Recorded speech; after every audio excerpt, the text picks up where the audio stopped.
예, 우리 오늘 의뢰 나눌 말씀은 디모데전서 6장 11절에서 16절 말씀입니다. 예, 오늘 여기까지만 디모데전서 하려고 지금 생각은 하고 있는데요. 한번 한 목소리로 우리 쭉 할 수 있도록 하겠습니다. 오직 너 하나님의 사람아 이것들을 피하고 의와 공건과 믿음과 사랑과 인내와 온유를 따르며 믿음의 선한 싸움을 싸우라. 영생을 취하라. 이를 위하여 내가 부르심을 받았고 많은 증인들 앞에서 선한 증언을 하였도다. 만물을 살게 하신 하나님 앞과 본디오 빌라도를 향하여 선한 증언을 하신 그리스도 예수 앞에서 내가 너를 명하노니 우리 주 예수 그리스도께서 나타나실 때까지 흠도 없고 책망받을 것도 없이 이 명령을 지키라. 이 기약에 이르면 하나님이 그의 나타나심을 보이시리니 하나님은 복되시고 유일하신 주권자이시며 만왕의 왕이시며 만주의 주시요 오직 그에게만 죽지 아니함이 있고 가까이 가지 못할 빛에 거하시고 어떤 사람도 보지 못하였고 또 볼 수 없는 이시니 그에게 존귀와 영원한 권능을 돌릴지어다. 아멘. 이제 우리가 그동안 이제 디모데 전서를 살펴보면서 가장 중요한 주제가 무엇이었느냐 하면 성도들에게 신앙교육을 어떻게 시킬 것인가, 신앙교육을 어떻게 잘 시킬 것인가, 이제 이런 것들을 우리가 살펴봤는데요. 이제 또한 이 신앙 교육에 있어서 문제는 어떤 면에서 이 바른 신앙 교육을 하는데 어려움이 있었느냐 하는 것입니다. 사실은 우리가 처음에 우리가 디모데전서를 공부할 때 은혜를 나눌 때 보면 이제 다른 교훈 이런 거 있잖아요. 거짓 선생들, 율법 선생들, 뭐랄까요? 잘못된 교훈이 교회에 들어와서, 잘못된 신앙이 들어와서, 어떻게 보면 올바른 신앙 교육을 시켜야 되는데, 엉뚱하게 흘러가 버리는 거죠, 교회가 뒤죽박죽 흘러가 버리고, 이제 우리 한국교회가 지금 거의 그런 형편입니다만, 아무튼, 사실 이 바른 신앙교육을 시키는 데 있어서 참으로 그런 뭐랄까요, 다른 교훈들 때문에 또 다른 신앙들 때문에 많은 어려움이 있었다라고 하는 것을 우리가 이제 알 수 있었습니다. 그래서 이제 우리가 이런 일들이 이제 진짜와 가짜, 이제 진짜와 가짜로 이렇게 등장을 하고 있는 것 같지만, 그러나 여러분, 우리가 진리로, 그러니까 진리를 가지고 진리를 선포하는데도 잘못될 수가 있다는 거예요. 그렇죠? 진리를 가지고 진리를 선포하는데도 잘못될 수 있다. 이게 도대체 뭔 말인가? 그리고 여러분, 하나님의 뜻을 전하고 복음을 전하면서도 잘못될 수 있다는 것을 우리가 오늘 본문에서 보게 되는 것입니다. 자, 이제 우리가 오늘 본문 11절에 보면 오직 너 하나님의 사람아 이것들을 피하고 라는 말이 있잖아요. 이런 것들을 피하라. 어떤 것들을 피하라는 거냐면 이제 9절, 이제 요 직전 10절에 우리가 이제 지난주에 봤습니다만 이런 내용이 나오죠. 돈을 사랑함이 일만하게 뿌리가 되나니 이것을 탐내는 자들은 미혹을 받아 믿음에서 떠나 많은 근심으로써 자기를 찔렀도다. 이렇게, 이런 걸 피하라는 거죠. 그러니까 돈을 사랑하는 걸 피하라는 건데, 이제 9절에서는 또 뭐가 나오나요? 부하려 하는 자들은 시험과 올무와 여러 가지 어리석고 해로운 욕심에 떨어지나니 곧 사람으로 파멸과 멸망에 빠지게 하는 것이라. 이제 이렇게, 지금 언급하고 있는 것들은 어떻게 해요? 피해야 할 것이라는 거죠. 우리 믿는 자들이 피해야 할 것이라는 거예요. 그래서 이런 것들은 뭐예요? 잘못된 것들과 경건을 이익의 재료로 사용하는 것들이다. 그런 말씀입니다. 그러니 이걸 이제 이것이 의미하는 내용은 분명하죠. 뭐예요? 우리 신앙인들은 뭘 하면 안 돼요? 세상의 것을 사랑하지 말라는 것입니다. 그렇죠? 세상의 것을 얻기 위하여 신앙을 수단으로 동원하지 말라는 것입니다. 자, 그러면서요, 이 말씀이 어디로 가는가? 우리가 지금 읽은 13절을 다시 한번 보겠습니다. 디모데전서 6장 13절 한번 읽어봅니다. 시작.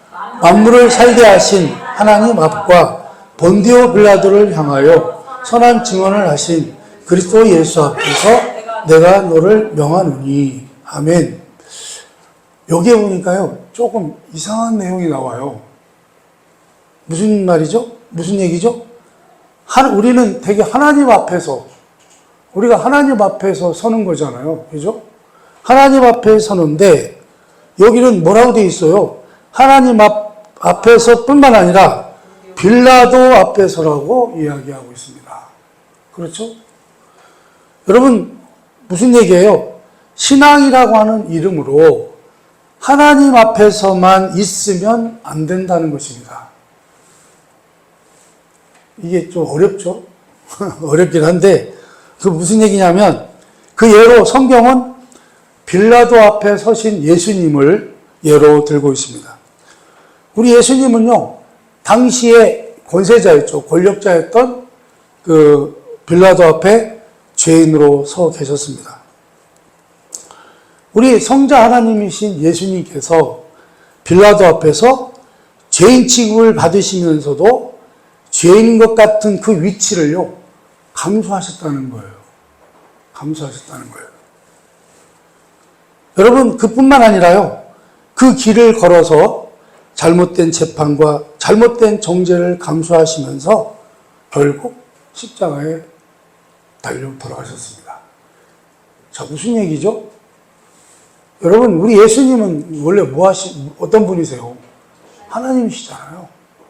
그러니까 우리 예수님은요, 이 빌라도에게 어떻게 하실 수 있는 분이에요? 빌라도를 제압하고요, 당신의 뜻대로 하실 수도 있는 분이에요. 그죠? 그런데 그렇게는 안 하셨다는 거예요. 그냥 빌라도의 명령에 그 명령을 받아들였다는 거예요. 받아들여서 결국 죄도 없이 어떻게 되셨어요? 십자가에 달려 돌아가셨다. 그런 얘기예요. 자, 그래서 우리가 마태복음 26장을 한번 가봅시다. 이제 우리가 원래는 더 길게 읽어야 되는데 제가 좀 줄였어요. 한번 읽어봅니다. 62절부터 64절까지 시작. 대제사장이 일어나서 예수께 묻되 아무 대답도 없느냐? 이 사람들이 너를 치는 증거가 어떠하냐 하되 예수께서 침묵하시거늘 대제사장이 이르되 내가 너로 살아계신 하나님께 맹세하게 하노니 내가 하나님의 아들 그리스도인지 우리에게 말하라.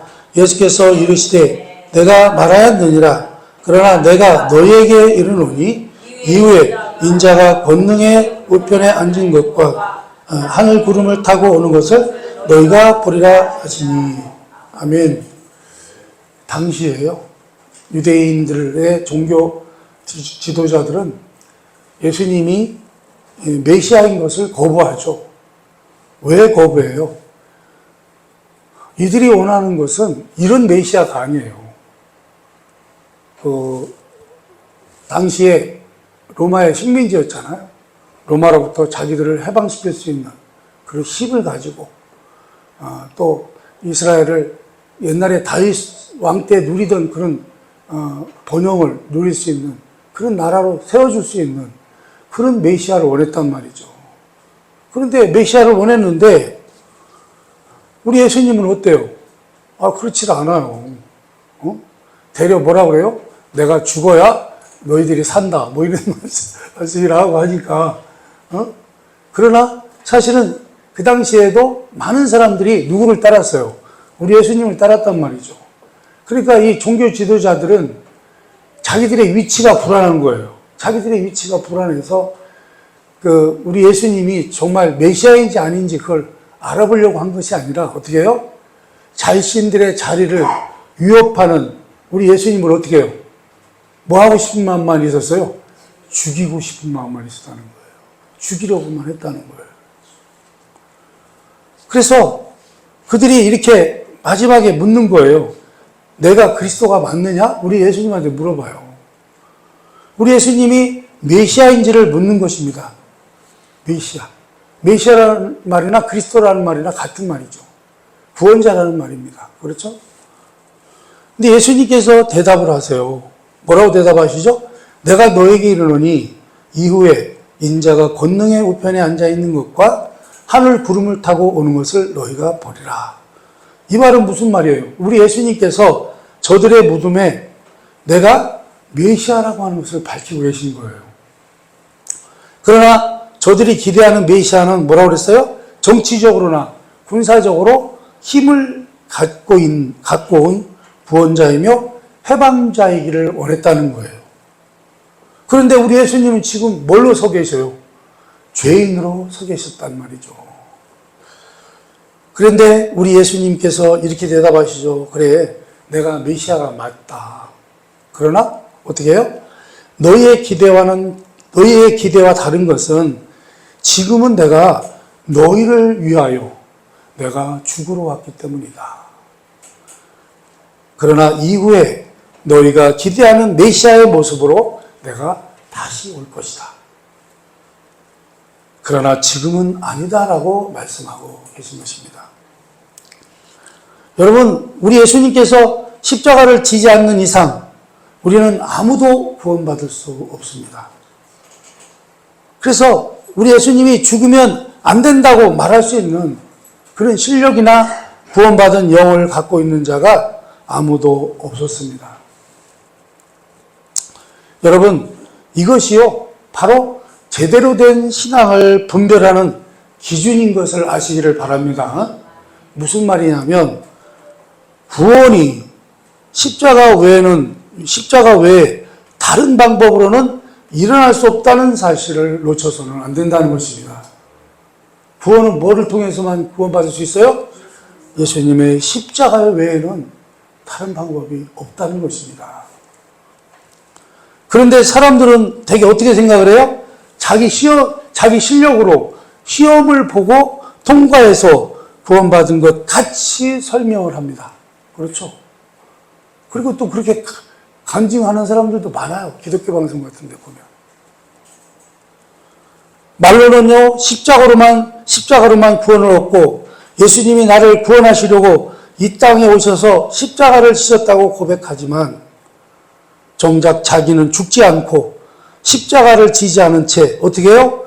힘을 가지고 세상을 정복하려 한다. 그런 말씀입니다. 오늘날 우리 한국교회는 어떻습니까? 우리 한국교회도 마찬가지죠. 우리 한국교회도 힘을 모으고 있습니다. 힘으로 이 나라를 우지자지하고 싶어 합니다. 힘으로 세상을 하나님의 왕국으로 변화시키려고 합니다. 여호와 증인들은요, 이 땅에 뭐가 쓴다고 그래요? 지상왕국이 쓴다고 그래요. 하나님 나라가 이 땅에 쓴다는 거예요. 여러분, 그래서 이단인 거예요. 여러분, 성경은 뭐라고 말씀합니까?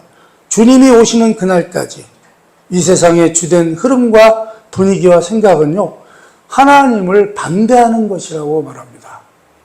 여러분, 세상은요, 끝까지 이 세상, 우리 예수님이 오셔서 심판하시는 그날, 그 전까지는 어떻게 해요? 끝까지 누구를 반대해요? 하나님을 반대한다는 거예요, 세상은. 그렇기 때문에요, 이 세상에 하나님 나라를 세운다는 건요, 뭐라고요? 말도 안 되는 거짓말이라는 거예요. 그래서 무엇으로 끝납니까? 결국은요, 심판으로 끝나게 돼 있다는 것입니다. 그래서요, 우리는 알아야 될 게 있어요. 우리가 순교를 해서 내 신앙을 지키고 예수 믿어서 성공을 하고 세상을 정복한다고 말하는 것은 신앙이 아니라 그런 말씀입니다. 여러분, 예수님이 죽어서 교회가 세워졌고 우리가 하나님의 백성이 되었다는 고백과 이 세상을 하나님 나라로 만들기 위해서 힘을 가져야 된다고 하는 주장은요, 서로 모순되는 것입니다. 사랑하는 여러분, 그래서요, 하여가 이런 거 거두절미하고 예수를 믿으면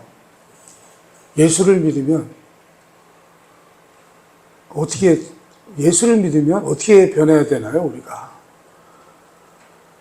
여러분, 예수 믿는 사람, 신앙인은요, 예수를 닮고 온유해지고 성품이 변하고 자족하며 살고 인내하며 살아야 한다. 그런 말씀입니다. 여러분, 그게 신앙이라는 거예요.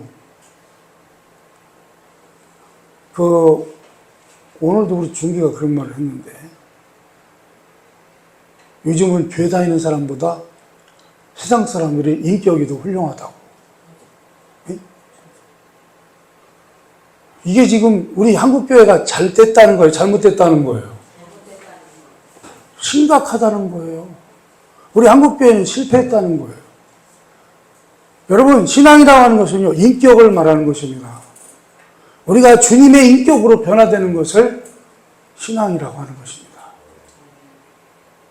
우리가 우리는 하나님의 앞에 선 사람들이기 때문에 우리가 힘을 가지고 이 세상을 물리쳐서 우리가 정복해야 된다. 여러분, 그래서 중세기 때도 그래가지고 기독교인들이 이 세상을 정복하고 주름 잡으려고 했잖아요. 십자가 전쟁이니 뭐니 해가지고.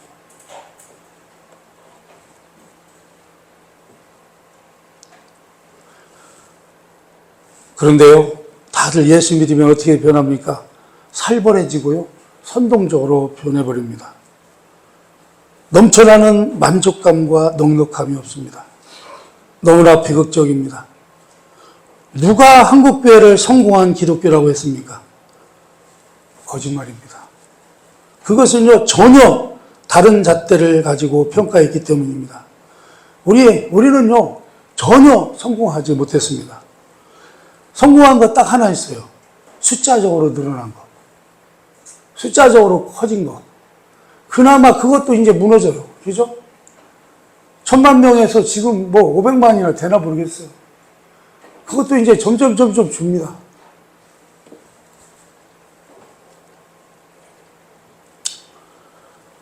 여러분, 그래서 우리가 잘 알다시피 한국 사회에서 기독교는요, 이제 어떻게 해요? 힘을 잃어가고 있어요. 교회에요, 젊은이들이 없어요. 다 빠져나갑니다. 교회를 왜 다니는지를 모르겠는 거예요. 그래서요, 그들이 뭐라 그래요? 예수 믿는다 그러면 거꾸로 비웃습니다. 존경의 눈빛을 보이지 않습니다. 이것이 우리가 사는 이 사회와 나라에서의 기독교 수준이요, 현실이 되었습니다. 그러니 이제 우리 각자의 모습을 돌아봐야 할 때라고 하는 것을 기억하시기 바랍니다. 우리를 좀 돌이켜 봐야 돼요. 도대체. 그러니까 누가 먼저 잘못된 것이냐. 나부터 잘못된 것이라고. 내가 뭔가 잘못된 것이라고 우리를 돌이켜 봐야 된다. 그런 말씀입니다. 여러분, 하나님의 나라는 임하는 것입니다. 우리가 하나님 나라를 이 땅에 우리가 세우는 게 아니에요. 하나님 나라는 임하는 거예요. 하나님의 계획과 그 뜻과 계획의 완성으로 하나님이 우리에게 허락하시는 것입니다. 우리가 하나님의 나라를 만들어가지 않습니다. 근데요, 우리 기독교인들, 대부분의 기독교인들은요, 지네가 하나님 나라를 만들려고 해요. 여러분, 이 땅은 하나님의 나라로 개조되지도 않습니다. 그런데도 우리는 이 세상에다 하나님 나라를 만들려고 마치 우리가 그 일을 책임져야 하는 것 같이 생각한다. 그런 말씀입니다. 아닙니다. 우리가 할 일은 뭐라고요?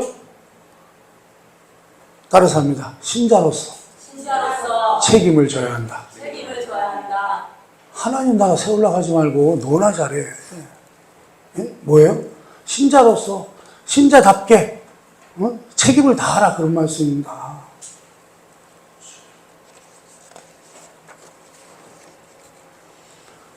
우리 예수님은요, 죽은 자를 살리시고 오병이어의 기적을 일으키며 중풍병자와 소경을 고치고 문둥병자를 고치고 파도를 꾸짖어 잠잠케 하시는 분이셨습니다. 그러나 우리 예수님은요, 빌라도의 세상적인 지위와 권세 앞에 순종하고 있습니다. 그렇죠? 우리 예수님은요, 빌라도를 능히 물리치고도 남는 능력을 갖고 계셨습니다만 그거를 사용을 했어요, 안 했어요? 안 했습니다.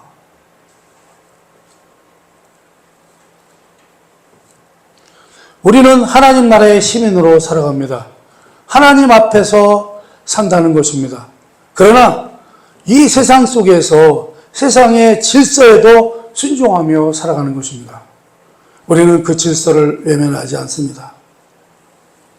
하나님 앞이라는 이름으로 이 세상을 정복하고 이 세상을 깔아뭉개고 무릎을 꿇리기 위해서 힘으로 하나님 나라를 건설하는 것이 아닙니다.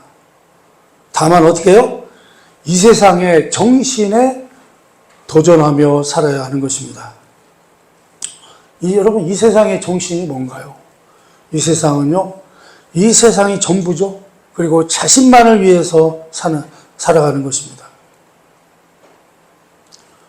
우리 예수님은 여러 가지 기적을 이루셔서 당신이 하나님께서 이 세상을 구원하시려고 보내신 하나님의 아들 메시아인 것을 증거했지만 그 기적들로 당신이 져야 할 십자가를 대신하지는 않으셨다는 거예요. 우리 예수님이 그 기적으로, 갖고 계신 능력으로 하실 수도 있었다는 거죠. 그죠? 근데 그렇게 안 하셨어요. 그냥 빌라도의 명령에 순종하고 십자가에 달려 죽으셨습니다. 왜요? 우리를 구원하시기 위해서.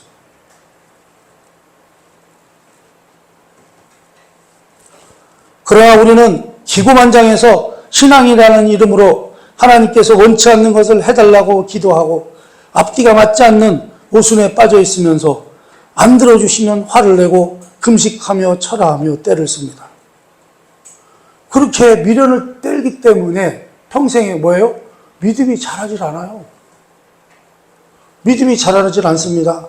그리고요, 우리는요, 누가 맞다, 틀리다 라고 말할 자격도 없어요. 왜요? 왜 그렇습니까? 아무도 신자로서 살 줄을 모르기 때문에 그렇다. 그런 말씀입니다.